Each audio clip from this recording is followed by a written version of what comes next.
Hi, welcome to Tummy Talk. Right, so after halitosis or bad breath, today we're going to discuss about something very important. Everyone with children will know this. Hiccups. I'm sure many of you who watch Hindi films have seen Rani Mukherjee doing the Hichki. So hiccups or Hichki, as they say, is a sudden, recurrent or repeated inspiratory movements. Take a deep breath, nice and slow. Imagine if you took a short breath and then you kept doing that again and again. Thus would be hiccups.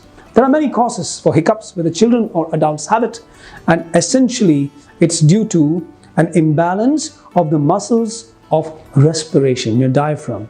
And this happens because of gastric irritation, a number of factors. We look at it rapidly in the next episode of Tummy Talks.